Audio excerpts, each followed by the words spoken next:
बिस्मिल्लाहिर्रहमानिर्रहीम। तो हम पढ़ रहे थे एनिमल फिजियोलॉजी के बारे में, कम्युनिकेशन 3। ठीक है, तो हम जो चैप्टर पढ़ रहे हैं उसका नाम था कम्युनिकेशन 3। उसमें हम पढ़ रहे थे हार्मोन्स। ठीक है, कल हमने हार्मोन्स के बारे में डिटेल से पढ़ा था और उसका फीडबैक मैकेनिज्म भी पढ़ा था। तो आज हम देख रहे हैं कि हार्मोन जो होते हैं किस तरह काम करते हैं, हार्मोन का जो मैकेनिज्म ऑफ एक्शन होता है वो किस तरह होता है। तो अगर हम देखें मैकेनिज्म ऑफ हार्मोन एक्शन, तो हार्मोन्स के एक्शन के लिए दो बेसिक मैकेनिज्म हैं। फर्स्ट वन जो है वो है फिक्स्ड मेम्ब्रेन मैकेनिज्म या फिक्स्ड मेम्ब्रेन रिसेप्टर मैकेनिज्म। दूसरा जो है वो है मोबाइल रिसेप्टर मैकेनिज्म। ठीक है ना, मेम्ब्रेन के एक्शन के लिए दो मैकेनिज्म हैं बेसिक तौर पर। ठीक है ना, पहला जो है वो कौन सा है फिक्स्ड मेम्ब्रेन रिसेप्टर मैकेनिज्म, दूसरा जो है वो है मोबाइल रिसेप्टर मैकेनिज्म। अब ये जो फिक्स्ड मेम्ब्रेन रिसेप्टर मैकेनिज्म है ये किन हार्मोन्स के लिए होता है? उन हार्मोन्स के लिए होता है जिनकी नेचर क्या होती है, प्रोटीन इन नेचर होता है जो हार्मोन, या जिनकी नेचर होती है अमाइनो एसिड इन नेचर। ठीक है, अगर प्रोटीन इन नेचर है तो मैंने आपको कल बताया था जब हमने बायोकेमिस्ट्री ऑफ हार्मोन देखी थी कि प्रोटीन इन नेचर वो हार्मोन होते हैं, for example insulin and glucagon. जबकि जो अमाइनो एसिड इन नेचर होते हैं वो थे एपिनेफ्रिन एंड नॉर एपिनेफ्रिन। तो इनकी जो मैकेनिज्म ऑफ एक्शन है वो कौन सा होता है? मेम्ब्रेन रिसेप्टर मैकेनिज्म होता है। ये मेम्ब्रेन रिसेप्टर मैकेनिज्म के लिए क्यों होता है कि ये प्रोटीन या अमाइनो एसिड वाले जो हार्मोन्स होते हैं ये क्या होते हैं, हाइड्रोफिलिक होते हैं, मतलब वाटर लवेबल होता है। वाटर के अंदर क्या होते हैं, ये सॉल्युबल होते हैं। वाटर के अंदर ये क्या होते हैं, सॉल्युबल होते हैं। अगर हम देखें यहाँ पर मैंने लिखा हुआ है, यहाँ पर आपको रेड कलर से नजर आ रहा होगा कि ये जो हार्मोन्स होते हैं क्या होते हैं, हाइड्रोफिलिक होते हैं। मतलब क्या है, वाटर के अंदर ये क्या होते हैं, सॉल्युबल होते हैं। और इनकी एग्जांपल क्या आती है, जो वो हार्मोन जो क्या होते हैं प्रोटीन इन नेचर होते हैं या अमाइनो एसिड, ये डबल ए जो है कैपिटल ए से मुराद क्या होता है, अमाइनो एसिड हार्मोन्स। तो ये जो हार्मोन्स हैं वाटर पानी में क्या होते हैं, सॉल्युबल होते हैं। इसलिए क्या होता है, ये जो सेल मेम्ब्रेन की जो प्लाज्मा मेम्ब्रेन होती है, ये सेल मेम्ब्रेन या प्लाज्मा मेम्ब्रेन है उसमें से आसानी से क्रॉस नहीं होते, उनसे से डिफ्यूज नहीं हो सकते। तो अब इनका मैकेनिज्म जो है, ठीक है ना, वो क्या होता है कि जाकर क्या करते हैं, जैसे कि प्लाज्मा मेम्ब्रेन तक पहुंचते हैं उनमें से क्रॉस नहीं कर सकते। इसलिए क्या होते हैं, मेम्ब्रेन के ऊपर क्या होता है, रिसेप्टर मौजूद होते हैं। रिसेप्टर्स के जाकर क्या होता है, बाइंड होते हैं। उसके बाद जो सेल होता है, टारगेट सेल होता है, वो क्या करता है, एक्शन परफॉर्म करता है। जबकि जो दूसरा मैकेनिज्म है वो है मोबाइल रिसेप्टर मैकेनिज्म। ठीक है, जो सेकंड मैकेनिज्म है वो है मोबाइल रिसेप्टर मैकेनिज्म। इसमें भी क्या होता है, जो वो हार्मोन जो क्या होते हैं स्टीराइड इन नेचर होते हैं। फॉर एग्जांपल वो क्या होंगे, लिपोफिलिक होंगे। क्या होंगे, लिपोफिलिक। स्टीराइड हार्मोन्स के बारे में कल मैंने आपको बताया था, जो सेक्सुअल हार्मोन होते हैं, फॉर एग्जांपल टेस्टोस्टेरोन या एस्ट्रोजन। ठीक है ना, ये क्या है, स्टीराइड हार्मोन है।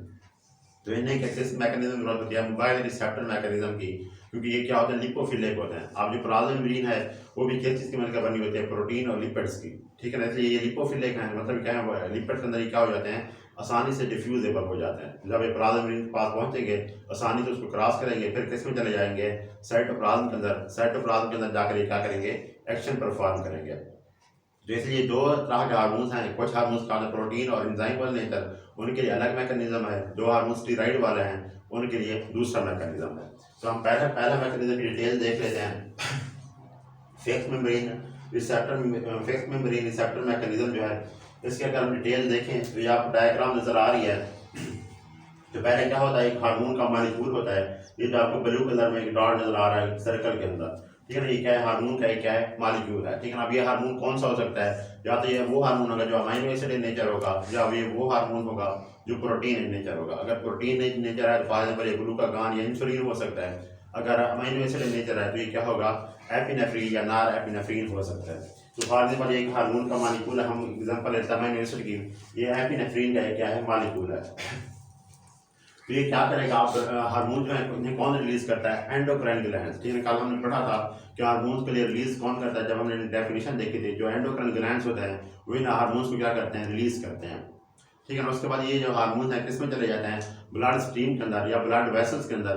ठीक है ना, ब्लड से इन्हें क्या करता है, ट्रांसपोर्ट करता है और उन्हें कहाँ तक पहुँचा देता है, टारगेट टिश्यू तक। ठीक है ना, तो ये जो हार्मोन एंडोक्राइन ग्लैंड रिलीज करेगा ब्लड स्ट्रीम के जरिए कहाँ तक पहुँचेंगे, टारगेट सेल तक क्या होंगे। ये जो डायग्राम नजर आ रही है क्या है, टारगेट सेल है। ठीक है, यहाँ तक पहुँचेंगे तो ये जो आउटर मेम्ब्रेन है इसकी क्या है, प्लाज्मा मेम्ब्रेन है। ये क्या है, इसकी प्लाज्मा मेम्ब्रेन है। प्लाज्मा मेम्ब्रेन के ऊपर क्या मौजूद है, रिसेप्टर्स मौजूद हैं। ठीक है ना, ये और ये सारी क्या है, ये गैप नजर आ रहे हैं आपको। ठीक है, ये क्या है, रिसेप्टर साइट है। तो हार्मोन का मॉलिक्यूल क्या होगा, यहाँ तक पहुंचेगा तो एक कम्प्लेक्स बना देता है जिसे क्या बोलते हैं, हार्मोन रिसेप्टर कम्प्लेक्स बोलते हैं। ठीक है ना, ये क्या है, हार्मोन जो है प्लाज्मा मेम्ब्रेन के साथ आकर क्या हो गया, रिसेप्टर साइट पर आकर अटैच हो गया है। ये जो प्रोडक्ट बनेगा उसे क्या बोलते हैं, हार्मोन रिसेप्टर कम्प्लेक्स बोलते हैं। अब हार्मोन रिसेप्टर कम्प्लेक्स बन गया है, इसी प्लाज्मा मेम्ब्रेन के अंदर एक एंजाइम मौजूद होता है जिसे क्या बोलते हैं, एडिनाइलेट साइक्लेज।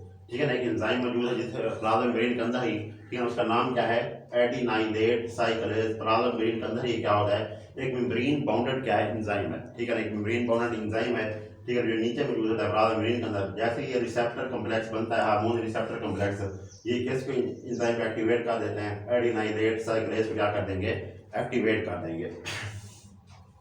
अब जैसे ही एडिनाइलेट साइक्लेज एंजाइम एक्टिवेट होता है तो उसका काम क्या होता है, नेक्स्ट जो होता है वो जो सेल के अंदर एटीपी मौजूद होती है। ठीक है ना, एटीपी क्या होती है, एडिनोसिन ट्राइफॉस्फेट। एटीपी क्या होती है, एक जो एब्रीविएशन है एडिनोसिन टी से मुराद ट्राइफॉस्फेट। ठीक है ना, क्या है एक एटीपी क्या होता है, एडिनोसिन ट्राइफॉस्फेट क्या है, एक मॉलिक्यूल होता है। ठीक है ना, अब वो किस में कन्वर्ट हो जाता है, साइक्लिक एएमपी के अंदर। ठीक है ना, तो मतलब जो एडिनाइलेट साइक्लेज है उसका काम क्या होता है, conversion of ATP into the cyclic AMP. ठीक है ना, एडिनाइलेट साइक्लेज जो है उसका काम क्या होता है, conversion of ATP into the cyclic AMP. ठीक है, उसके अंदर क्या कर देगा, कन्वर्ट कर देगा। अब जो नेक्स्ट स्टेप होता है, अच्छा एक यहाँ पर एक और बात आपको बताता चलूँ, ये जो हार्मोन मॉलिक्यूल आकर बाइंड होता है, ठीक है, तो ये जो हार्मोन है ये किसके तौर पर काम करता है, फास्ट मैसेंजर के तौर पर, फास्ट केमिकल मैसेंजर के तौर पर क्या करेगा, ये काम करेगा। या इसे क्या बोलते हैं, एक्स्ट्रा सेलुलर हार्मोन भी बोलते हैं, एक्स्ट्रा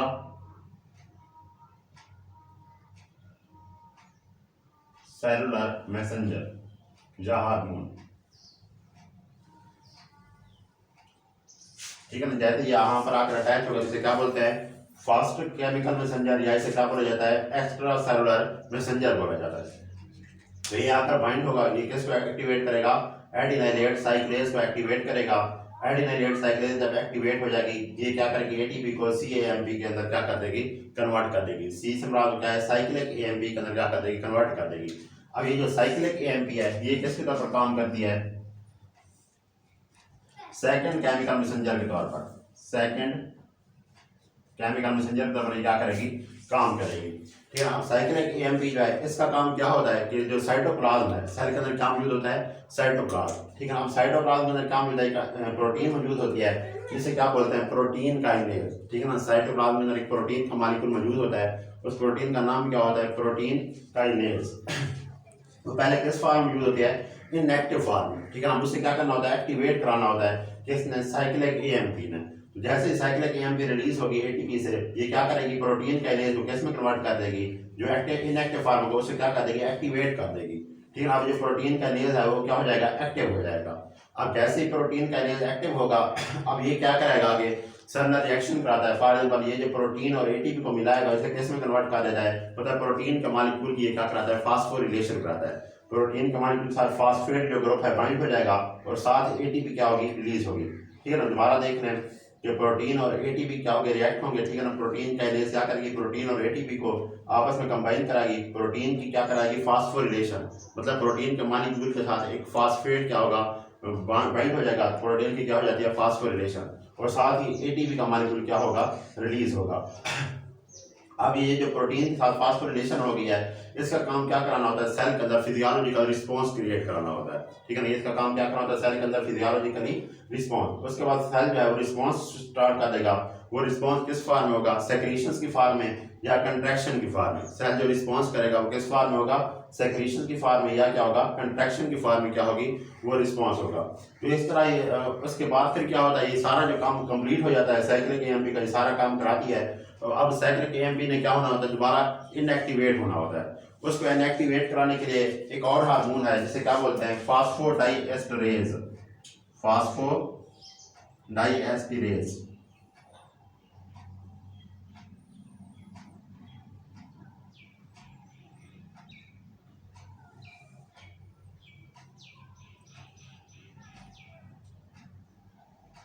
ठीक है, ये जो एंजाइम है फास्फोडाइएस्टरेज ये भी सेल के अंदर ही मौजूद होता है। जब साइक्लिक एएमपी ये सारा काम करा देती है, क्योंकि साइक्लिक एक एएमपी किसके तौर पर काम कर रही है, सेकंड मैसेंजर के तौर पर। ये सारा काम करा लेते हैं तो तभी क्या होता है, फास्फोडाइएस्टेरेज एंजाइम आता है, ये साइक्लिक एएमपी को क्या कर देता है, डीएक्टिवेट करा देता है। पहले ये एक्टिवेट हो गई थी, अब ये इसे क्या कराएगा, डीएक्टिवेट कराएगा।